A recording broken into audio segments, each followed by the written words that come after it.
ராவணா பார்வையாளர்கள், தமிழ் உறவுகள் மற்றும் ராவணா நல விரும்பிகளுக்கு வணக்கம்.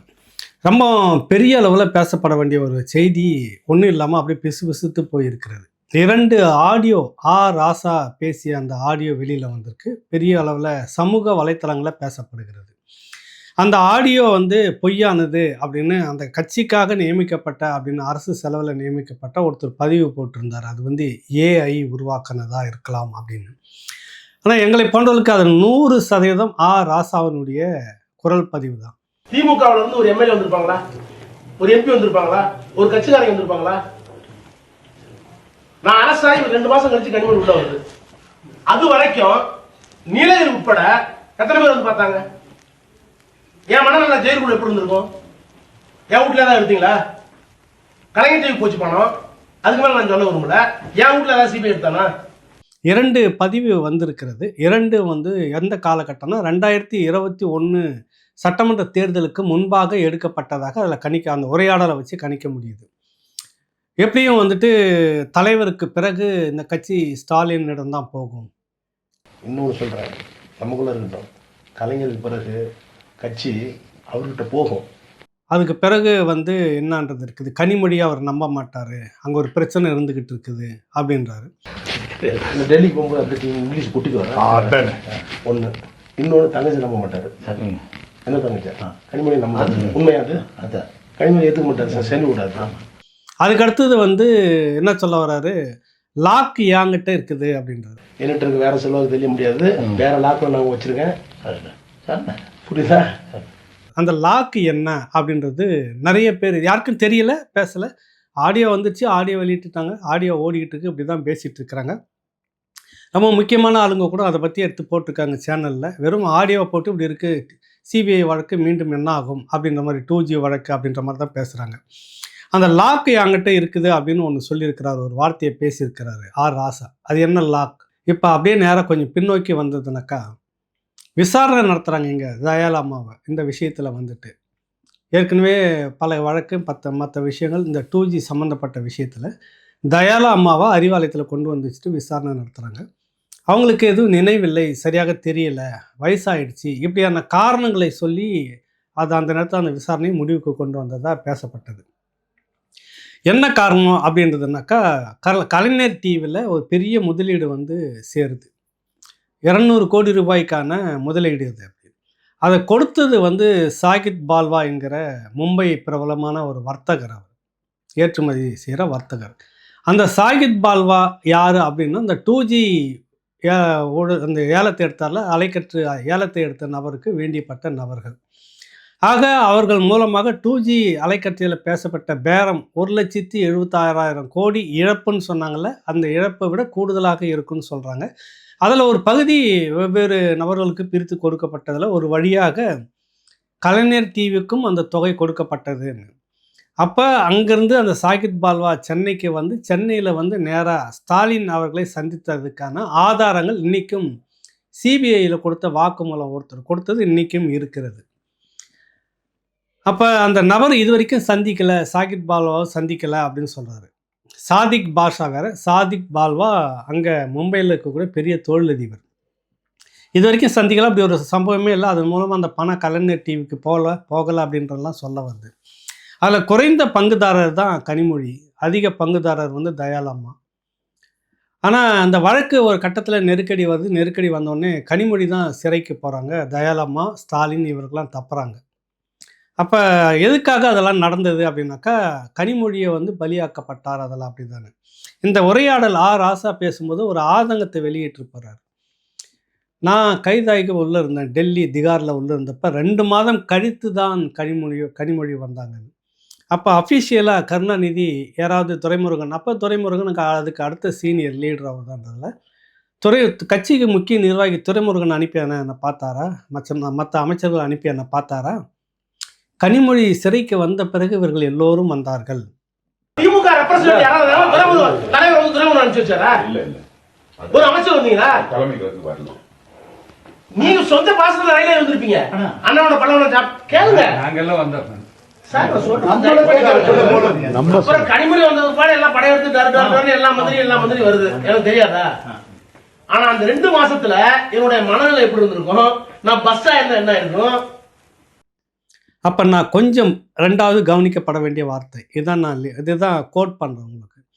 நான் கொஞ்சம் பர்ஸாக இருந்தேனா, வெடிச்சு இருந்தேனா, குமுறி வார்த்தைகளை விட்டிருந்தேன்னா என்ன ஆகியிருக்கும்? அதுதான் ராஜா பேசக்கூடிய இன்னொரு வார்த்தை. இப்போ ஏற்கனவே சொன்னேன், நான் ஒரு லாக் வச்சிருக்கிறேன். கட்சி வந்து கருணாநிதிக்கு பிறகு வந்து ஸ்டாலின் கிட்ட தான் போகும். ஆனாலும் ஒரு லாக் வச்சிருக்கிறேன்றார்ல, அந்த லாக் என்ன அப்படின்னு இங்கே வரப்போகுது. முதல் ஆடியோவில் வந்து நான் வந்து கொஞ்சம் வெடிச்சிருந்தேன்னா என்ன ஆயிருக்கும்? வெடிச்சிருந்தா என்ன? வெடிச்சிருந்தா ஒன்றும் இல்லை. அதில் ஒரு சம்பவத்தை மேலோட்டமாக குறிப்பிடுறாரு. அழகிரி அழகிரி எங்களை பார்க்க கனிமொழி கைதுக்கு பிறகு எங்களை பார்க்க டெல்லி திகார் சிறைக்கு வந்து பார்த்தபோது அந்த பணத்தை எல்லாம் வாங்கி கொடுத்தது ஸ்டாலின் தான் சொல்கிறாங்க. நீங்கள் ஏன் பொறுப்பேற்றுக்கு நீங்கள் 2 பேரும் உள்ளே வந்து மாட்டினிக்கிறீங்க, அவர் தான் சொல்லிட்டு நீங்கள் வெளியில் போக வேண்டியதானு சொந்த அண்ணன் ஸ்டாலினை பற்றி அங்கே சொன்னதாக இவர் பதிவு பண்ணுறாரு. அழகிரி ஒரு நாள் வராது, ஒன்றும் ரகசியம் இல்லை. அழகிரி வந்து கனிமொழி அரசாணை பிற்பாடு கலைஞர் டிவிக்கெல்லாம் வாங்கி கொடுத்ததெல்லாம் ஸ்டாலின் தானே. நீங்க கனிமொழி ஜெயிலில் இருக்கீங்க, ஸ்டாலின் தான் எல்லாம் செஞ்சாலும் அப்ரூவ் ஆகிட்டு வெளியே வர வேண்டியதாங்க. இப்போ ஏன் அழகிரி திமுகவிலிருந்து கொஞ்சம் கொஞ்சமாக கட்டம் கட்டி வெளியேற்றப்பட்டார் அப்படின்னு உங்களுக்கு புரிஞ்சிருக்கும். இதெல்லாம் ஒரு புள்ளியை சுற்றி நடந்து கொண்டிருக்கிறது. நிறைய நண்பர்களுக்கு இதை பற்றி வரலாறு தெரியல. மேம்போக்கா பேசி ஆடியோ வந்துருச்சுன்னு மேம்போக்கா பேசியிருக்கிறாங்க. அழகிரி அந்த சம்பவங்களுக்கு பிறகுதான் கொஞ்சம் கொஞ்சமாக கருணாநிதியிடமிருந்து பிரிக்கப்படுகிறார், அந்த குடும்பத்திலிருந்து பிரிக்கப்படுகிறார். சந்திக்க முடியாத சூழ்நிலை உருவாக்குகிறது. சண்டை மும்முரமாக குடும்பத்துக்கும் அதுக்கும் வருது. சொல்கிறத புரிஞ்சுக்கோ, நான் சொல்ல வர விஷயம் இதுதான், ஒரு சிக்கல் இருக்கிறது அப்படின்னு சொல்ல வரப்போ தடுக்கிறதுக்காக தான் அப்பாவை தள்ளி விட்டதா சொல்லி தள்ளுமுள்ளான்னு பேப்பரில் வந்தது. அப்போ நிரந்தரமாக அழகிரி அந்த இதை விட்டு ஒதுக்கப்பட்டுட்டார். இப்போ இன்னொருத்தர் என்ன அப்படின்றப்ப இதில் வருது, இந்த ஆடியோவில் சொல்ல வருது, கனிமொழியை ஸ்டாலின் நம்ப மாட்டார், என்றைக்குமே நம்ப மாட்டார். இன்னொன்று தங்கச்சி நம்ப மாட்டார். என்ன தங்கச்சி? கனிமொழி நம்ப உண்மையாது, அதான் கனிமொழி ஏற்றுக்க மாட்டார் சார், சேர்ந்து விடாது. கட்சிக்குள்ளே இப்போ கூட இந்த தேர்தல் வரைவு அருமை தங்கை, அருமை சகோதரி கனிமொழி அப்படின்லாம் இந்த உச்சரிப்பெல்லாம் வந்து 2026 வரைக்கும் தான் அந்த ஸ்டாலின் கிட்ட இருக்கும். நம்ம கோடிட்டு காட்டியிருக்கோம் ராவணாவிலே. கனிமொழி மீது அந்த குடும்பத்தினுடைய ஒரு ஆதிக்கம், கனிமொழி கட்சிக்குள்ளே இருப்பது எந்த காலகட்டத்திலையும் உதயநிதியுடைய வளர்ச்சிக்கு பெரும் ஆபத்தாக இருக்கும். ஸ்டாலின் காலகட்டம் இந்த 26 வரைக்கும் தான். அது பிறகு கட்சியை கொண்டுட்டு போகணும். உதயநிதியை வந்து வளர்ச்சி அதுக்கு வந்து பெரும் தடையாக இருப்பது கனிமொழின்னு ஒன்று பார்க்குறாங்க. இப்போ உதயநிதிக்கு சப்போர்ட்டாக அந்த குடும்பத்தினுடைய ஒரு மருமகனாக சபரீசன் வருகிறார். முதன்முறையாக ஏஎன்ஐயில் நேற்று இந்தியன் நியூஸ் ஏஜென்சியில் வந்துட்டு உங்களை பார்த்தா நேற்று ஆங்கிலத்தில் வந்து இந்த கட்சியை பற்றி ஒரு பைட்டு கொடுக்குறாரு. அவர் தமிழ்லாம் பேச மாட்டார். நேராக அமெரிக்காவிலேருந்து படிச்சுட்டு அமெரிக்காவில் கிராமத்து பள்ளியில் சாதாரணமாக படித்த ஒருத்தர் இசைவெல்லாளர் குடும்பத்தில் மருமகனாக வந்து சேர்ந்தார், அவ்வளோதான். இந்த மருமகனாக வந்ததுக்கு இன்றைக்கி கட்சியில் முழு அதிகாரமும், கட்சியில் யார் வேணாலும் யாருக்கு இதை வேணாலும் பேசி கட்டுப்படுத்தக்கூடிய ஒரு இடத்துக்கு வந்திருக்கிறாரு. சந்திரபாபு நாயுடு மாதிரி இங்கே வரணும்னு அவர் நினச்சிக்கிட்டு இருக்கிறார். அவருக்கு கனிமொழி இன்னொரு பக்கம் நெருக்கடி. சில பேர் என்ன சொல்ல வராங்க, கனிமொழியும் சபரீசனும் இணைந்து உதயநிதியை மட்டுப்படுத்துகிற மாதிரி ஒரு அரசியல் போகுன்றாங்க. அது கிடையவே கிடையாது. குடும்பம் ஒன்றாக நின்றுடும். புரியுதில்லை உங்களுக்கு? இந்த குடும்பம் உதயநிதி மச்சான், அவங்க அப்பா அம்மா அப்படின்ற மாதிரி இந்த குடும்பம் ஒன்றாக இருந்துடும். கனிமொழி தனித்து விடப்படுவார். அதனால தான் இந்த சட்டமன்ற தேர்தலில் தான் தொகுதி சட்டமன்ற வேட்பாளராக நிற்கணும், இந்த மாநில அரசுக்குள்ளே வரணும்னு அவங்க நிர்வாகிகள் ஒரு 60க்கு மேற்பட்டவர்கள் சேர்ந்து வேட்புமனு தாக்கல் செய்தும் கூட கனிமொழிக்கு அந்த வாய்ப்பை கொடுக்கல. ஆனால் மானே தேனு அப்படின்னு தேன் தடவி கனிமொழியை வந்து வச்சுட்டு இருக்குது. கனிமொழிக்கு மிக நன்றாகவே தெரியும் எந்த காலகட்டத்திலையும் இந்த கட்சியிலேருந்து நம்ம ஓரங்கட்டப்படுவோம் அப்படின்றது நல்லாவே தெரியும். இங்கே தான் அந்த ராசா சொல்கிறாருன்னா, நாங்கள் ஒரு லாக் வச்சுருக்கிறோம், அந்த லாக்கு வந்து எங்கள் பிடியில் தான் கட்சி இருக்கும். இவங்க உதாசீனப்படுத்தலாம். துரைமுருகனை வந்துட்டு மிரட்டி சீட்டில்னு வச்சு கதறின பிறகு வந்து சீட்டு கொடுத்தது. பொன்முடியை ஒதுங்கிக்கும் உங்கள் பையனுக்கு கொடுத்துட்டு உங்கள் மேலே கேஸெல்லாம் இருக்குது, இதெல்லாம் சிக்கலாக்கணும், பொன்முடியை ஒதுக்க வச்சு இப்படி சீனியரில் கொஞ்சம் கொஞ்சமாக ஓரங்கட்டிக்கிட்டே வராங்க.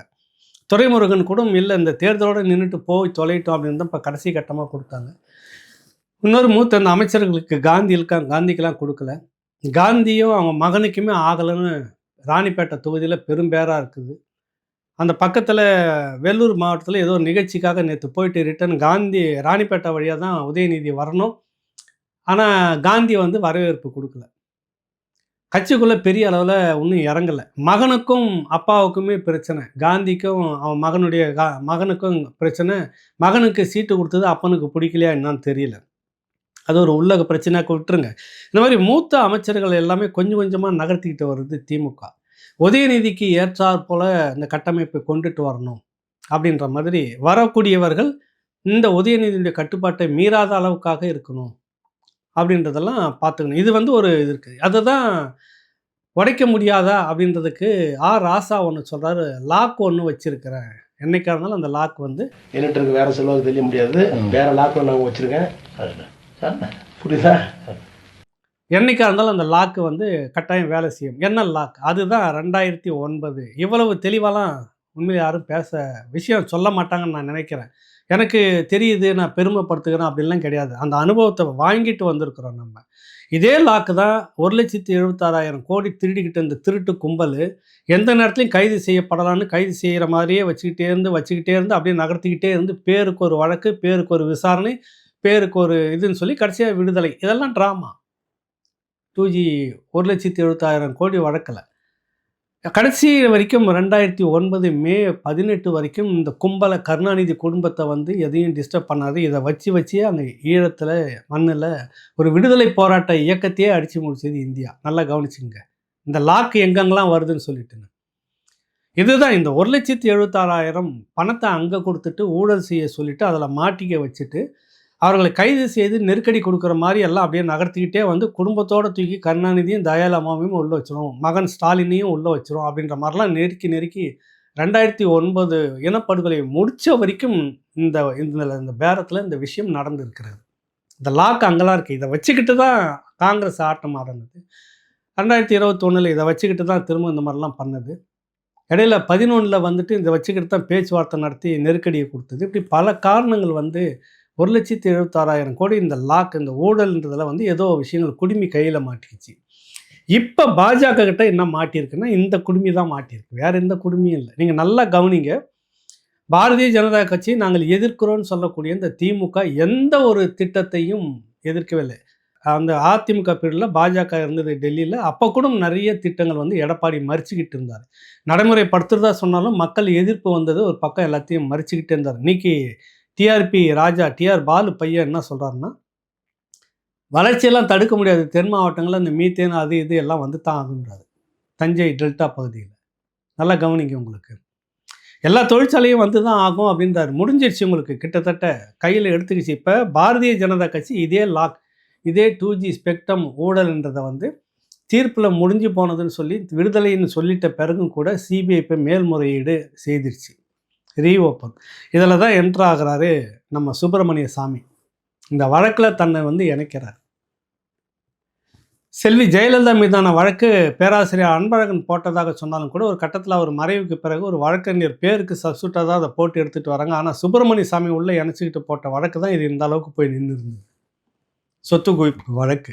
இப்போ இந்த 2G ஊழல் இருக்குல்ல, 1,76,000 கோடி, இந்த 2G ஊழலில் இதே சுப்பிரமணிய சாமி தான் இப்போ உள்ளே நுழைஞ்சிருக்கிறார். ஆட்டம் என்ன மாதிரியாக இருக்கும், அவர் வந்து பாஜகவுக்கும் ஒரு நெருக்கடியை கொடுப்பாரு, இந்த வழக்கிலையும் ஒரு தீர்வை எட்டி மேலே போகும். எப்படி பொன்முடி வழக்கை வந்து இவர்களே ஊழல் செய்வாங்க, இவங்க ஆட்சி வந்தோடனே விரைவான விசாரணை வேற ஒருத்தரை வச்சு இங்கே நீதிமன்றத்தில் நடந்தால் இந்த தீர்ப்பு சரியாக வராது, வேறு மாவட்ட நீதிமன்றத்துக்கு மாற்றணும் அப்படின்னு ஒரு உள்ளடி கேம் ஆடி வேறு மாவட்டத்துக்கு மாற்றுவாங்க. அங்கே வந்து சீக்கிரமாக தீர்ப்பை கொடுத்துருவாங்க, பொன்முடி விடுதலை. அப்புறம் அதை பார்த்தா ஒரு நீதிபதி படிப்பார், இப்படி ஒரு தீர்ப்பை நாங்கள் படித்ததே இல்லையே, இது அநியாயமாக இருக்குது, திரும்ப விசாரித்து தீர்ப்பை கொடு அப்படின்னோடனே ஆடி போகிறாரு, தண்டனை கிடச்சிருது. அதுக்கு மேலே உச்ச நீதிமன்றத்தில் போய் தடையை வாங்கிட்டு உட்காந்துட்டு இருக்கிறார் பொன்முடி. இதே தான் 2G ஸ்கேண்டல்லையும் நடக்கும். இதில் வந்து மிகப்பெரிய அதிர்ச்சிகரமான திருப்பு முனைகள்லாம் அந்த 2G அலைக்கற்றை ஊழலில் வந்து நடந்திருக்குது. இன்னும் 4 வீடியோக்கள் வெளிவர காத்திருக்கிறது என்கிற தகவல், டெல்லி தகவல். 4 வீடியோக்கள், அதுதான் ஒன்றும் பேர் அதிர்ச்சியான விஷயங்கள்லாம் வெளியில் வரும். ராசா பேசினது, ராசா ஏன் அவர் எப்பவுமே வந்து துணிச்சலாக இருக்கிறாரு, என்ன காரணம் அப்படின்னாக்கா, அவர்கிட்ட அந்த லாக் இருக்குது. என்ன லாக்குன்னா, பணம் வந்தது எங்கே வாங்கி கொடுத்தது, எப்படி மாட்டினாங்க, நாங்கள் எப்படி இதுக்குள்ளே மாட்டினோம். உண்மையிலேயே நீங்கள் நம்ப மாட்டீங்க, அந்த காலகட்டத்தில் நம்ம இதில் வந்துட்டு விசாரணையில் சம்மந்தப்பட்ட ஒருத்தர் வந்து பேட்டிலாம் கொடுத்துருப்பார், கெவின்னு சொல்லிட்டு. சிபிஐ ஒரிஜினல் சிபிஐ வந்து தூக்கிட்டு போய் விசாரிக்குமா அவரை. ராசாவுக்கு மிகவும் வேண்டப்பட்ட சாதிக் பாஷா இவருக்கு வேண்டப்பட்ட நபர் இவர். ராசாவுக்கு மிக நெருங்கிய நம்பகமான நண்பர் வந்து சாதிக் பாஷா.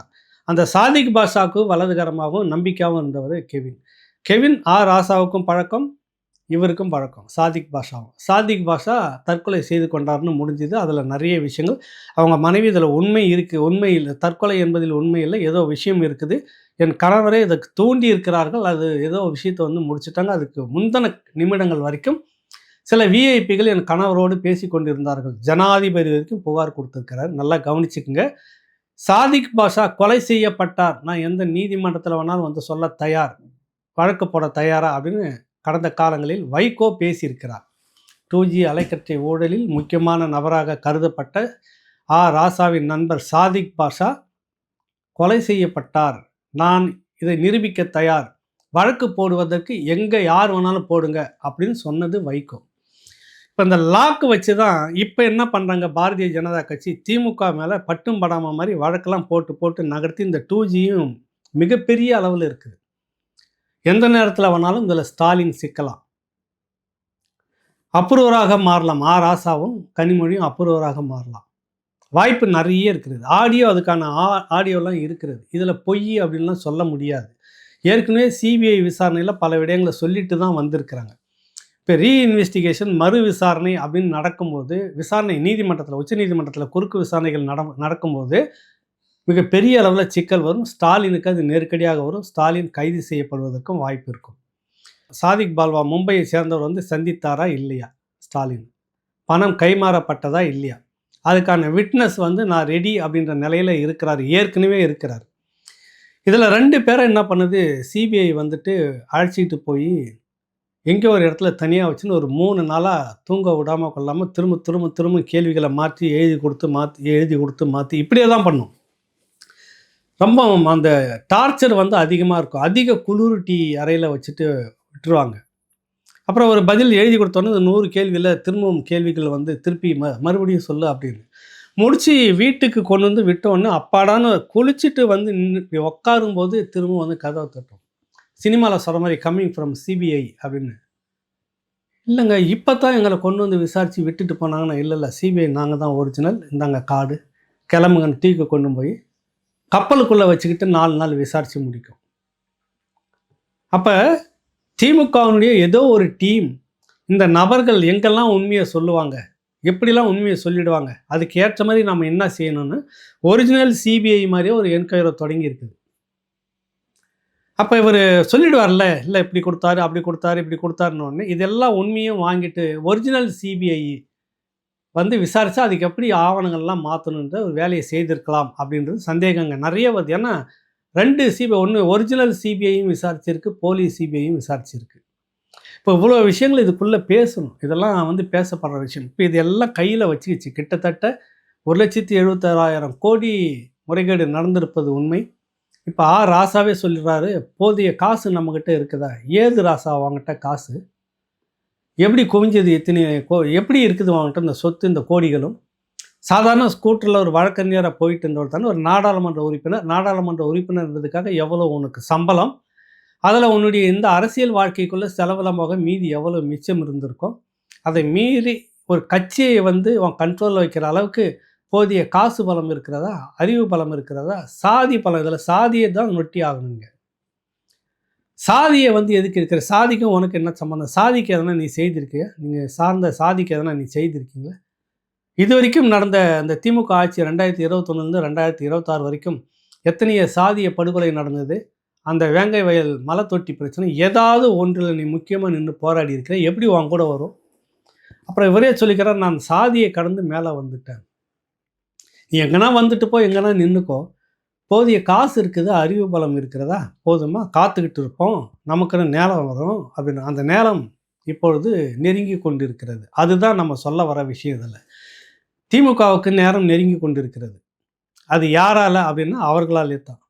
இதற்கான ஆவணங்கள்லாம் ஏற்கனவே இருக்குதுன்னா பாஜக கிட்ட இருக்குது. என்ன பண்ணும் பாஜக, காங்கிரஸ் வந்து 2009 எப்படி நெருக்கி தலையில் வந்து அந்த குடிமை கையில் பிடிச்சிக்கிட்டு ஒரு இனப்படுகொலை நடத்தி முடிக்கிற வரைக்கும் கருணாநிதியை துரோகத்துக்கு கூட துணையாக வச்சுக்கிட்டே இருந்ததோ, அதை போல் பாரதிய ஜனதா கட்சி அதனுடைய எல்லா கொள்கை திட்டங்களையும் தமிழ்நாட்டில் நிறைவேற்றி முடிப்பது வரைக்கும் எல்லாத்துலேயும் இவங்க கையெழுத்து போட்டுருவாங்க. இப்போ புரியுதா? பரந்தொரு விமானம் திமுக கடந்த காலகட்டத்தில் பெரிய அளவில் எதிர்த்து போராட்டம் பண்ணிக்கிட்டு இருந்தது. இப்போ அந்த அமைச்சர் சொல்கிறாரு ஏவா வேலு, அது நடந்தே தீரும் பரந்தூர் விமானம், வேற நிலத்தெல்லாம் எடுக்க ஆரம்பிச்சிட்டாங்க. மக்கள் போராட்டம்லாம் இதுக்கு சமானம் சொல்லிட்டு நசுக்க ஆரம்பிச்சாச்சு. டெல்டா பகுதி இப்போ நாங்கள் மீத்தேன் அது இதுன்னு எல்லா திட்டங்களும் நடத்த தான் போகிறோன்னு டிஆர் பாலு மகன் சொல்கிறாரு. இப்போ டிஆர்பி ராஜா. அப்போ பாரதிய ஜனதா கட்சி இவர்கள் மூலமாகவே அவர்களுக்கு வேண்டிய பாரதிய ஜனதா கட்சிக்கு வேண்டிய எல்லா திட்டங்களையும் முடித்திருவார். இப்போ 2026க்கு பிறகு ஒருவேளை திமுக வந்தால் 2009 எப்படி ஒரு இனப்படுகொலை நடந்து முடிந்ததோ தமிழ்நாட்டில் அந்த மாதிரி எல்லா விதமான மக்கள் விரோத திட்டங்களும் நடைமுறைப்படுத்தி முடிச்சிடும். திமுக முன்ன நின்று கேங் லீடர் மாதிரி இது செய்து முடிச்சிடும். அதற்கு இந்த 2G ஊழல் அலைக்கற்றை மறு விசாரணை என்ற பேர் கையில் இருந்துக்கிட்டே இருக்கும். இதுக்குள்ள இவ்வளோ அரசியல் இருக்குது. அதற்கு முன்பாகவே ஒன்று நடக்கும். திமுகவுக்குள்ள ஒரு சலசலப்பு வரும். அடுத்த 4 வீடியோவில் சலசலப்பு வந்த உடனே ஒரு நம்பகத்தன்மைக்குள்ள கோஸ்ட் வார் குழு சண்டை வரும். திமுக 2ஆக அல்லது 3ஆக இது உடைந்தே தீரும். இது நான் குமுதத்தை விட்டு வெளியே வந்த பிறகு நான் எழுதின வார்த்தை. அநேகமாக புதிய தலைமுறைக்கு எழுதின ஒரு கட்டுரையில் எத்தனை கட்சிகளை நீங்கள் உடைச்சிங்களோ அதே போல் உங்கள் கட்சி உடைவதை நீங்கள் பார்த்துட்டு தான் போகணும்னு கருணாநிதி அவர்களுக்கு எழுதியிருந்த முகநூல்லே எழுதியிருந்தோம். அவர் அதை பார்க்கலான்னு அந்த சலசலப்பை அவர் கண் கூட பார்த்துட்டு தான் போனார். கட்சிக்குள்ளாக எப்படிலாம் சலசலப்பு இருக்குது, மகளுக்கு என்ன ஆகும், நமக்காக சிறைக்கு போன ராசாவுக்கு என்ன ஆகும், இவர்கள் என்ன செய்வார்கள், இதெல்லாம் அவர் இருந்து பார்த்துட்டு தான் போயிட்டார். முடிஞ்சிருச்சு. இப்போ என்ன நடக்கும்னா அந்த கட்சி இதெல்லாம் எதிர்கொள்ள தோணும். அநேகமாக இவர்களுக்குள்ளாக மிகப்பெரிய பிரச்சனை வரும். கட்சிக்குள்ளாக 2-3 இதுவாக வரும். துறைமுருகன்லாம் எந்த பக்கம் போவார்னு நல்லாவே தெரியுது. கருணாநிதி இருந்த வரைக்கும் கட்சிக்குள்ள கம்பீரமாக இருந்தால் இன்றைக்கி கம்பீரம் குறைந்து இருக்கிறதுக்கு காரணம் யார் அப்படின்னு துரைமுருகனுக்கும் பொன்முடி போன்றவர்களுக்கு சீனியர்களுக்கு நேருக்கு எல்லாமே தெரியும். இந்த சீனியர்கள்லாம் ஒன்றா சேர்ந்து யார் பக்கம் நிற்பாங்க, கனிமொழி ராசா பக்கம் நிற்பாங்களா அப்படின்றது இருக்குது. இந்த விளையாட்டில் கனிமொழி ராசா ஒன்றாக இருந்து ஒரு பிரிவாகவும் மீதி ஒரு பிரிவாகவும் போகிறதுக்கான வாய்ப்பு நிறைய இருக்குது. இன்னும் 4 வீடியோ வெளிவர இருக்கிறது இந்த தேர்தல் நேரத்தில். இவ்வளவு காலம் இந்த 2 ஆடியோ மட்டும் ஏன் வெளியில் வரணும்? 4 ஆடியோ இருக்கிறது. இந்த காலகட்டத்தில் ஏன் 2 ஆடியோ வெளியில் வரணும்? குறிப்பாக இதுக்கான ஒரு அரசியல் இருக்குது. அரசியல் விளையாட்டை தொடங்கிடுச்சு டெல்லி. தெரிஞ்சோ தெரியாமலோ நீங்கள் முன்ன செய்தது இன்னொரு பெரும் துரோகத்தை இப்போ நீங்கள் செய்ய போகிறீங்க உங்களை காப்பாற்றிக்கிறதுக்காக. இவர்கள் இப்படிப்பட்டவர்கள்னு திமுகவை மக்கள் இந்த நேரத்தில் உணர்ந்துக்கிறதுக்கு மிக சரியான நேரம். ஏன் தேவையே இல்லாமல் எளிய அம்மனமாக ஓடுது தெரியுதுங்களா உங்களுக்கு? ஒன்றிய அரசு மத்திய அரசுக்கு எதிரான திமுகவின் போர். இவங்க ஸ்லோகன்லாம் சமீபமாக பாருங்கள். என்ன நீ போகிற செய்தி கிழிச்சிட்ட. இதுதான் இப்போ நாம் தமிழர் கட்சி எல்லா இடத்துலையும் இது போகிற இடத்துல உரிமை எவ்வளவும் விட்டு கொடுத்துட்டு இப்போ போர்னு யாரை சொல்லி நீ ஏமாற்றிட்டு இருக்கிற? இதை தான் கேட்குறாரு. விஜயும் ஒரு இடத்துல கேட்குறாரு. இப்போ நாங்கள் உரிமைக்கு எதிரான போர் ஸ்டாலின் சொல்லி முழங்குறதோடைய அர்த்தம் தெரிகிறதா? இந்த ஆடியோக்குள்ளே எல்லாமே அடங்கி இருக்கிறது. ஆக நிறைய விஷயங்களை இந்த ஆடியோ லீக்கிலேருந்து நான் சம்மந்தப்படுத்தி பேசியிருக்கிறேன். 2009 நடந்த ஒரு இனப்படுகொலை 2026க்கு பிறகு ஒரு வேளை இவர்கள் வந்தால் இன்னும் மோசமாக தமிழ்நாட்டினுடைய எல்லாமும் பறி போயிடும். அதற்கு தெரிஞ்சே கையெழுத்து போட்டுக்கிட்டே இருக்கும் திமுக. எதிர்த்து நம்ம பேசணும்னா போராடணும்னாக்கா குண்டர் சட்டம் உள்ளிட்ட எல்லா சட்டத்தையும் பாய்ச்சும். எங்களை போன்றவர்கள் மீது கூட கொடூரமான ஒடுக்குமுறையை எடுக்கும். எதிர்கட்சிகள் அப்படின்னா ஒரு எதிர்கட்சிகள் எல்லாத்தையும் தூக்கி உள்ளே போட்டு நசுக்கி போயிட்டே இரு, அவ்வளோதான். இதெல்லாம் நடந்துக்கிட்டே தெரிஞ்சே நடக்கும். கனிமொழி சுத்தமாக ஓரங்கட்டப்படுவார். டெல்லிக்கு பொறுத்த வரைக்கும் எங்களுக்கு யார் சுமூகமாக எல்லாமே செய்து முடிக்கிறார்களோ அவர்கள் இருந்தால் போது கை தூக்குங்க, நீங்கள் உள்ளே வாங்கன்னு முடிஞ்சு போச்சு.